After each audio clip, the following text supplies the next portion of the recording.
আয়েশা রাদিয়াল্লাহু তাআলা আনহা বলেন, আমি এবং আল্লাহর নবী এক পাত্রে অপবিত্র গোসল, ফরজ গোসল পবিত্র হওয়ার জন্য করতাম। আবার বলছেন এক পাত্রে গোসল করতাম, তখন আমি ঋতুবতী। আবার বলছেন ফাইয়া মরণি, তিনি আমাকে আদেশ করতেন আন আত্তাজেরা, আমি লজ্জা স্থানে আমার কাপড় ছাড়া, ছায়া মেক্সি ছাড়া, সালোয়ার কামিজ ছাড়া অতিরিক্ত একটা কাপড় ব্যবহার করব। ফাইবাসরণী, তারপর তিনি আমার গায়ের সাথে, খালি গায়ের সাথে গাও মিলিয়ে রাতে থাকতেন, দিনে থাকতেন। তাহলে ও বের করে দিল, আল্লাহর নবী তাকে ঘরে নিয়ে আসলেন ঋতু অবস্থায়। সে কি স্বাভাবিকভাবে নিয়ে আসলেন? বলছেন যে আমার গায়ের সাথে গাও লাগিয়ে থাকতেন, যখন দুইজনের গায়ের মাঝে কোনো কাপড় নেই। হাদিস বুখারী মুসলিম। এবার কি হলো বলেন তো দেখি, ও ইহুদি খ্রিস্টান নারীদের অবস্থান কোথায় করেছে, আর মুহাম্মদ সাল্লাল্লাহু আলাইহি ওয়াসাল্লাম নারীদের অবস্থান কোথায় রেখেছে? আয়েশা রাদিয়াল্লাহু তাআলা আনহা বলেন, কুনতু আশরাবু সুমা উনাবিলহু, আমি গিলাসে পানি পান করেছি, অনাহায়, তখন আমি ঋতুবতী। তারপর গিলাসটা আমি তাকে দিয়েছি। ফাইয়া যাও ফাহু ফিমজে ফিয়ে, তিনি ওইখানে মুখ লাগিয়ে পানি পান করলেন যেখানে আমি মুখ লাগিয়ে পানি পান করেছি। শুধু প্রেম প্রীতি ভালোবাসায় নিয়ে যাবেন না, সমাজ একটা ঠেকিয়ে একটা সমাজ চালু করা হচ্ছে। বুঝাতে পারি না কথা মনে হয়। সামাজিক গতি একটা ঠেকিয়ে কি করা হচ্ছে, আর একটা চালু করা হচ্ছে। সমাজে ইহুদি খ্রিস্টান ভর্তি। আয়েশা রাদিয়াল্লাহু তাআলার নিজস্ব বিবরণ।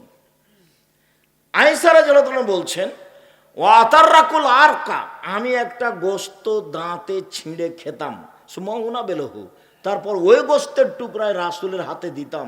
ফায়া যাও ফাউ ফিমজে ফিয়ে, তিনি গোশতের ওখানে মুখ লাগাতেন যেখানে আমি মুখ লাগিয়ে ছিঁড়ে খেয়েছি। ওয়ানা হাইস, তখন আমি ঋতুবতী।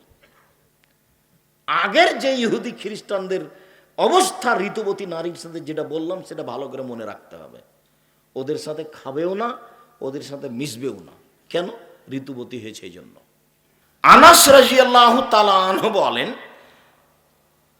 আল্লাহর নবী বললেন, ইন্নাল ইয়াহুদা এজা হাজাতিল মারাত লাম ইয়াকিলুহা লাম ইয়াকিলুহুন্না ওয়ালা ইউজামিউহুন্না, ইহুদিদের নীতি ছিল মহিলা ঋতুবতী হলে তার সাথে খাওয়া হবে না। ছি ছি ছি ছি ছি ছি, ঋতুবতী হয়েছে, পচে গেছে, ওকে বাড়ির পিছন দিকে রাখো, ওর প্লেট ভিন্ন, ওর বাটি ভিন্ন, ওর থাকার জায়গা ভিন্ন, ও ভিতরে আসতে পাবে না, ওর সাথে মিলামিশাও হবে না, ওর সাথে কথাবার্তা হবে না, ও পাতিলে স্পর্শ করতে পাবে না, ও তো পচে গেছে, নষ্ট হয়ে গেছে, ঋতুবতী হয়েছে যে। ইহুদিদের এই নীতি। আপনি বইটা পড়ে দেখেন, কেন এই নির্যাতন কি তার প্রতিকার। বইয়ের নাম কি? কেন এই নির্যাতন কি তার প্রতিকার, কেন এই নির্যাতন কি তার প্রতিকার, কেন এই নির্যাতন কি তার প্রতিকার। সম্মানিত দিনী ভাই বোন, ইহুদি খ্রিস্টানেরা ঋতুবতী মহিলাদের সাথে এইরূপ আচরণ করছে। এবার চলেন, কথা বুঝাতে পারিনি। আয়েশা রাদিয়াল্লাহু তাআলা আনহা বলেন, আল্লাহর নবী আমাকে বললেন, আয়েশা নাবেরিল খুমরাতে মিনাল মসজিদে, মসজিদ থেকে জায়নামাজটা দাও তো, আমি সালাত আদায় করবো, জায়নামাজটা দাও। তা আয়েশা রাদিয়াল্লাহু তাআলা বলছেন, ইন্নী হিজত, আমি যে ঋতুবতী। তখন আল্লাহ রাসূল বলছেন, ইন্না হাইজাতাকে লাইসাত ফি ইয়াদিকে, আরে ঋতু তো তোমার হাতে লেগে নেই, হাইজের রক্ত কি তোমার হাতে লেগে আছে? মসজিদে যাও, জায়নামাজ নিয়ে আসো, জায়নামাজ আমাকে দাও। ঋতুবতী অবস্থায় মহিলারা মসজিদে বসে থাকবে। মসজিদে নববীতে একটা ঘর করা ছিল যেখানে যুবতী মেয়ে থাকতো। মসজিদে নববীতে একটা ঘর করা ছিল যেখানে মসজিদে যুবতী মেয়ে থাকতো এবং মসজিদটা ঝাড়ু দিত। ঋতুবতী অবস্থায় ওরা নামিয়ে দিল বাহিরে, একবারে বাড়ির বাহিরে, আর মুহাম্মদ সাল্লাল্লাহু আলাইহি সাল্লাম নিয়ে আসলেন ঘরে, মসজিদে। ওটাও বুখারীর, এটাও বুখারীর হাদিস। আয়েশা, যে চাটাটা দাও তো মসজিদ থেকে, আমি যা ঋতুবতী। আরে ঋতু কি তোমার হাতে লেগে আছে নাকি? ভাষাটা এরকম। ইন্না হাইজাতাকা লাইসাত ফিয়াদিকা, তোমার হাইজের রক্ত তোমার হাতে লেগে নেই, তুমি মসজিদে যাও, এটা নিয়ে এসে দাও। আয়েশা রাদিয়াল্লাহু তাআলা আনহা বলেন, কানান নবী সাল্লাল্লাহু আলাইহি সাল্লাম ইয়াত্তাকিউ ফি হিজরি ওয়া আনা হাইজ ওয়া হুয়া ইয়াকরাউল কোরআন। আল্লাহর নবী আমার উরু রানের উপরে মাথা রেখে কোরআন মাজিদ পড়তেন, তখন আমি ঋতুবতী। বুঝাতে পারি না নাকি? আপনি এটা সরাসরি ওই প্রেম প্রীতি ভালোবাসায় নিয়ে যাবেন না, আগে নিয়ে যাবেন এক সমাজ উল্টিয়ে আর এক সমাজ চালু করা হচ্ছে। যার কারণে প্রথমে ও হাদিসটা পেশ করেছি, ওদের আচরণ। ওরা নারীদের সাথে খাবে না, ওরা নারীদেরকে বাড়িতে থাকতে দিবে না, ঋতু হয়েছে সেই জন্য, হাইজ হয়েছে সেই জন্য। আয়েশা রাদিয়াল্লাহু তাআলা আনহা বলেন, আন্নান নবী সাল্লাল্লাহু আলাইহি ওয়াসাল্লাম ইখরিজু ইলাইয়া রাসাহু ওয়া আনা হাইজ ফাগসিলুহু ওয়া আনা হাইজ। আমি আল্লাহর নবী থাকতেন এতেকাফ অবস্থায়, এতেকাফে রমজান মাসে এতেকাফে তিনি মাথাটা আমার দিকে বের করে দিলেন এতেকাফের জায়গা থেকে, আমি তার মাথা ধুয়ে দিচ্ছিলাম, চিরুনি করে দিচ্ছিলাম, তখন আমি ঋতুবতী। সব হাদিস বুখারী মুসলিম। উম্মু সালমা রাদিয়াল্লাহু তাআলা আনহা বলেন, কানান নবী সাল্লাল্লাহু আলাইহি সাল্লাম ইসাল্লি বিমিরতিন ওয়া আলাইহি বাজুহু আলাইহি বাজ। একটা চাদর গায়ে দিয়ে আল্লাহর নবী সালাত আদায় করছিলেন, যেই চাদরের কিছু অংশ ছিল আমার গায়ে, কিছু অংশ ছিল রাসূলের গায়ে, তখন আমি ঋতুবতী। কথা স্পষ্ট বোঝা যায় তো? সম্মানিত দিনী ভাই বোন, এইবার একটা পরিবেশ আপনাকে আমি দেখালাম। এখানে রাসূলের পক্ষ থেকে নারীদের মর্যাদা এবং নারীদের নিজস্ব মর্যাদায় চলেন, যেটা পুরুষের চেয়ে ভিন্ন। এই ছেলে, যেই মর্যাদা আল্লাহ নারীদের দিয়েছেন সেই মর্যাদা পুরুষ কোনোদিন অর্জন করতে পারবে না। নারীরা ভুল বুঝে নিচে নেমে গেছে। বেগম রোকেয়ার গল্প পড়ে মনে করেছে যে আমরা তো বাহিরের বস্তু, ভিতরে কেন? আমাদেরকে তো উপার্জন করে খেতে হবে, নিজের পায়ে দাঁড়াতে হবে। এই কথাটাও কিভাবে মাথায় নিয়ে আসলো? অথচ আল্লাহ বলছেন ওকে উপার্জনের জন্য সৃষ্টি করা হয়নি। আল্লাহ বলছেন, অমিন আয়াতিয়ান খালাকালাকুম মিন আনফুসিকুম আজওয়াজান লিতাসকুনু ইলাইহা। পৃথিবীর মানুষ শোনো, তোমাদের পাশ থেকে আমি তোমাদের স্ত্রীদেরকে সৃষ্টি করেছি যাতে করে তোমরা সেখানে শান্তি তৃপ্তি পাও। অজালনা বাইনাকুম মাওয়াদ্দাতাও ওয়া রাহমা, তোমাদের স্বামী স্ত্রীর মাঝে ভালোবাসা, ভ্রাতৃত্বভাব সৃষ্টি করে দিয়েছি। স্বামীর শান্তি তৃপ্তির জন্য নারীকে সৃষ্টি করা হয়েছে। তো ও যদি স্কুলে গিয়ে সকাল 9টা থেকে নিয়ে বিকাল 5টা পর্যন্ত থাকে, তাহলে শান্তি তৃপ্তি কি থাকলো? ও ব্যাংকে চাকরি করে, গোসলখানাতে ঢুকে ওইদিকে একটু 19-20 হয়ে গেলে ম্যানেজার ঠেলা দিবে, তখন তাড়াহুড়া করে বলছে ওর শাশুড়িকে বা ওর স্বামীকে, বলছে টাইম হয়ে গেছে চলে গেলাম, কাপড়টা খেঁচে একটু শুকাতে দিয়েন। এই জন্য তো আল্লাহ তাকে সৃষ্টি করেননি। সম্মানিত দিনী ভাই বোন, আল্লাহ বলছেন তাহলে এখানে শান্তি তৃপ্তি, চলেন ওখানে। নিসাউকুম হারসুল লাকুম ফাতু হারসাকুম আন্না শাইতুম।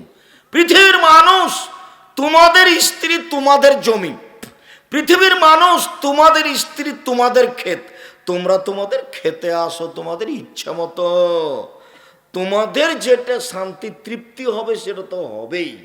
তোমাদেরকে ক্ষেত আবাদ করে পরবর্তী বংশসূত্র বহাল রাখতে হবে, ধারাবাহিকভাবে মানুষ বহাল রাখতে হবে। তোমরা ওই পরিবারে বিবাহ করো যেই পরিবারের মায়ের ছেলে মেয়ে বেশি, তাহলেও তোমার স্ত্রীর ছেলে মেয়ে বেশি হবে। ফানকে হলো দুদাল ওলুদা ফাইনি মুকাসসারুম বিকুম ইয়াউমাল কিয়ামা, তোমরা ওই মেয়েকে বিবাহ করো যেই মায়ের ছেলে মেয়ে বেশি, তাহলে সন্তান বেশি হবে। বিচারের মাঠে আমি মুহাম্মদ সাল্লাল্লাহু আলাইহি সাল্লাম আমার উম্মতের সংখ্যা বেশি হবে, এটাতে আমি গর্ব করব। আমার উম্মত সবচেয়ে বেশি। যখন মুসা আলাইহিস সালামের জনগণ দেখব, তখন আমার খালি সন্দেহ ধাক্কা খাবে, এরা কেরা, এরা কার, এরা কে? তাহলে মুসা আলাইহিস সালাম, মুসা আলাইহিস সালাম এত মানুষ, মানে সন্দেহ কাজ করছে এখনো। তারপরে যখন দেখবেন হাজারো লাখো মানুষ, এটা আপনার উম্মত। তো মুহাম্মদ সাল্লাল্লাহু আলাইহি সাল্লামের একটা গর্ব বহাল রাখার জন্য একটা ছেলে দিয়ে কি করবেন? দুনিয়ার বদ। ও তো আদর তো গতিতে থাকতে হবে। আদর যদি উল্টা পথে চলে, তাহলে তার স্বভাব চলবে উল্টা পথে। আর যেদিন আমি আদর্শ পরিবার নিয়ে আলোচনা করব, সেদিন আপনাকে দেখাবো একচাটিয়ে কিভাবে আল্লাহর নবী বাপ মাকে দায়ী করেছেন ছেলে মেয়ে লালন পালন করার ব্যাপারে। সম্মানিত দিনী ভাই বোন, বলছিলাম এবার একচাটিয়া নারীদের মর্যাদা আল্লাহ রাসূল কিভাবে দিয়েছেন পুরুষ থেকে ভিন্ন করে, তা দেখি। প্রথমত দু একটা আয়াত শোনাই, যে আল্লাহ বলছেন অকারনা ফি বুয়ুতিকুন্না ওয়ালা তাবাররাজনা তাবাররুজাল জাহিলিয়াতুল উলা। হে মুসলিম মহিলা, বন্যতার যুগে, বর্বরতার যুগে, অসভ্যতার যুগে, জাহিলিয়াতের যুগে নারীরা যেভাবে প্রদর্শনী দিয়ে চলতো, সেইভাবে তোমরা চলো না। তাহলে এখন রাস্তাঘাটে নারীকে যেভাবে দেখছেন, সেভাবে জাহিলিয়াতের যুগে ছিল। জাহিলিয়াতের যুগ মানে আমাদের নবী আসার পূর্বে। জাহেলিয়াতের যুগ মানে আমাদের নবী আসার পূর্বে নারীদের অবস্থা এইরকমই ছিল। এখন আপনি দেখছেন যা নিয়ে গাছের উপরে উঠে বসে আছে, তো বলছে যে এই আমাদের কাপড় কে নিল রে, কে নিল রে? তো দেখ এমরুল কায়েস এসেছে মনে হয়, তো দেখছে ওই যে এমরুল কায়েস গাছের উপরে আমাদের কাপড় নিয়ে বসে আছে। সবকে একা একাই পানি থেকে উঠে ওর হাত থেকে কাপড় নিতে হবে। এগুলো লেখা আছে ঘটনা। জাহেলিয়াতের একটা আপনাকে বাস্তব ঘটনা দেখালাম, ওগুলো তো বুখারী মুসলিমের হাদিস।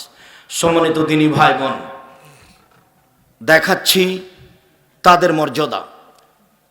আব্দুর রহমান আওফ রাদিয়াল্লাহু তাআলা আনহু বলেন, রাসূল সাল্লাল্লাহু আলাইহি সাল্লাম বলেছেন, নারীরা যদি 4টা কাজ করতে পারে, জান্নাতের সব দরজা খোলা। পুরুষ এমন কোন 4টা কাজ নাই জীবনে পুরুষের, যে 4টা কাজ করে জান্নাতে চলে যাবে, এরকম সুবিধা পুরুষের নেই। নারী 4টা কাজ করলে জান্নাতের সব দরজা খোলা। 1, 5 ওয়াক্ত সালাত। 2, রমজান মাসে রোজা। 3, স্বামীকে মেনে চলা, তিতা লাগলে মিঠা লাগলেও। 4, জেনায় লিপ্ত না হওয়া। জান্নাতের সব দরজা খোলা। কেউ যদি বলে, আব্দুর রাজ্জাক সাহেব থামেন থামেন থামেন, আমরা একদিন শুনেছিলাম যে অজু করার পরে কেউ যদি বলে আশহাদু আল্লা ইলাহা ইল্লাল্লাহু ওয়াহদাহু লা শারীকা লাহু ওয়া আশহাদু আন্না মুহাম্মাদান আবদুহু ওয়া রাসূলুহু, তাহলে তার জন্য জান্নাতের সব দরজা খোলা। তো এটা পুরুষ নারী সবাই সমান না শুধু পুরুষের? এটা হলো সবার সমান। তাহলে আপনি পুরুষের জন্য এই সুযোগ দেখাতে পারবেন না। এটা হলো নারীদের পার্সোনাল মর্যাদা। এটা কোনো দিন আর জীবনে কোথাও বের করতে পারবেন না যে 4টা কাজে করলে জান্নাতের সব দরজা খোলা। কেউ যদি এটা পেশ করে, এ দেখেন শোনেন শোনেন, আল্লাহ নবী বলেছেন ওযু করার পরে যদি কেউ বলে আশহাদু আল্লা ইলাহা ইল্লাল্লাহু ওয়াহদাহু লা শারীকা লাহু ওয়া আশহাদু আন্না মুহাম্মাদান আবদুহু ওয়া রাসূলুহু, তাহলে জান্নাতের সব দরজা খোলা। তাহলে এটা কি তার কথাটা টিকবে? মহিলা যদি বলে ওযু করার পরে, তো তারও। পুরুষ যদি বলে ওযু করার পরে, তো তারও। আল্লাহ রাসূল বলেছেন, শোনো, কারো যদি অসুখ বিসুখ হয়, অসুখ হলে ডাক্তারের কাছে যাবেন না, এ নীতি বাতিল। অসুখ হলে থামেন, আগে কয়েকদিন থামেন, ধৈর্য ধারণ করেন। অসুখ হয়নি, খালি দেখা দিয়েছে তাই সিঙ্গাপুর, এটা ভুল। অসুখ হলো নেকি পাপ মুছে যাওয়ার মাধ্যম। 1 মিনিট, যেহেতু কথাটা চলে এসেছে, কাজে 2টা কথা বলছি। 1, রাসূল সাল্লাল্লাহু আলাইহি ওয়াসাল্লাম বলেছেন অসুস্থ হওয়ার পরেও কেউ যদি বলে আলহামদুলিল্লাহ, তাহলে লোকটা হয়ে যাবে সেই দিনের মতো যেদিন তার মা তাকে জন্ম দিয়েছে। তাহলে এই কথাটা পুরুষের জন্য খাস না সবার জন্য? সবার জন্য। আর একটা কথা, যেটা অসুস্থতার সাথে খাস, আমাদের সাথে নয়, এখনকার আলোচনার সাথে নয়। তো রাসূল সাল্লাল্লাহু আলাইহি সাল্লাম বলছেন এই মেয়েটা জান্নাতি, এই মেয়েটা জান্নাতি, এই মেয়েটা। আব্দুল্লাহ ইবনে আব্বাস বলছেন যে এই মেয়েটা জান্নাতি। কেন? এই মেয়েটা রাসূলের কাছে এসেছিল, এসব বলল যে আপনি একটু আল্লাহর নবীর কাছে দোয়া কর, আল্লাহর কাছে দোয়া করেন। কেন? আমি মির্গির রোগে আক্রান্ত, উল্টে পড়ে যাই, আবার কাপড় খুলে দিই, উলঙ্গ হয়ে যাই। তখন আল্লাহ রাসূল বলছেন, দেখো, ইনতাসবিরি ইসবেরি, তুমি যদি এটা ধৈর্য ধারণ করতে পারো তো তুমি ধৈর্য ধারণ করো, তোমার জন্য জান্নাত হবে, ফল ভালো হবে। আর যদি ধৈর্য ধারণ করতে না পারো তো চিকিৎসা করতে পারো। বলছেন ঠিক আছে আল্লাহ নবী, আমি ধৈর্য ধারণ করলাম, আমি মির্গির রোগে উল্টে পড়ে যাই, আমি চিকিৎসা করব না, তবে একটু দোয়া করেন আমি যেন ওই সময়তে অজ্ঞান হয়ে কাপড় খুলে না দিই। আচ্ছা ঠিক আছে, এটা তোমার জন্য দোয়া করলাম। এখন আরো কাপড় খুলে দেয় না, মির্গির কারণে উল্টে পড়ে যায়। এখন আব্দুল্লাহ ইবনে আব্বাস বলছেন, এ দেখেন, এই হলো জান্নাতি নারী। আল্লাহ নবী বলেছেন এ অসুখের উপরে ধৈর্য ধারণ করেছে, এই জন্য জান্নাতে যাবে। তা এখন যদি কারো বেশি অসুখ হচ্ছে, তাহলে গ্রামবাসী বলছে যে কত যে পাপ করেছে, মানে ধর্ম কর্মর সাথে কারো সম্পর্ক নাই, কি পড়লো না পড়লো, নাকি মাস্টার ডিগ্রি পাস করেছে। আর তোমাদের ভুয়াপুরের বড় ডাক্তারের কথা তো তোমাদের বলেইছি, যে পিজি হাসপাতালে চাকরি করছে, লন্ডন থেকে পড়ে এসে 3 লক্ষ টাকা বেতন। তো সেই দিন আমাদের গ্রামে আসলো, গাড়ি থেকে নামলো, দেখলাম যে প্যান্ট পরে আছে, টাকনোর নিচে আছে, দাড়ি চাঁচা আছে, গলায় টাই আছে, হাতে সিগারেট আছে। একটু পরে দেখলাম যে বৌমা গাড়ি থেকে নামলো, গায়ে হালকা হালকা কাপড় আছে। একটু পরে দেখলাম নাতনি গাড়ি থেকে নামলো, গায়ে কাপড় নাই। একটু পরে দেখলাম গাড়ির পিছন দিকে কুকুর আছে। ফলাফল হলো এইটা। আর একটু দেখবেন আপনার ছেলেটা একেবারেই শয়তান। সেটা কি? এই গ্রামের একটা বৃদ্ধ মানুষ গেছে চিকিৎসার জন্য, তার 5-7টা দিয়েছে, টেস্ট দিয়েছে, জানে যে এতগুলো লাগবে না। তারপরেও যখন ফলাফল এসেছে, তখন ওষুধ লিখেছে ওই কোম্পানির, যে কোম্পানি তাকে টাকা দেয়, ও জানে যে এর চেয়ে ভালো ওষুধ আছে। তাহলে এবার আপনার টাকার খবর কি? আপনি যে লাখ লাখ টাকা খরচ করলেন পড়ানোর জন্য, এবার আপনার কি অবস্থা? এখন বলতে হবে আস্তাগফিরুল্লাহ ওয়া আতুবু ইলাইহি, ছেলের পিছনে যাহা করিয়াছি, ভুল করিয়াছি, তুমি আমাকে মাফ করিয়া দাও। আমি কান্নাকাটি করে তোমার দরবারে প্রার্থনা করি, আমার ছেলে আমাকে ফিরিয়ে দাও। আমি এই ছেলে চাইনি, মুহাম্মদ সাল্লাল্লাহু আলাইহি সাল্লামের নীতিতে আমার ছেলে থাকবে, এটা আমি চেয়েছি, তুমি ছেলে ফিরিয়ে দাও। আপনি দোয়া করেন, আপনার স্ত্রীকে দোয়া করতে বলেন, ছেলে ফিরে আসতে পারে। ফাঁকি দিয়ে আর কোনোদিন প্রিসক্রিপশন লিখবেন, এটা হতেও পারে।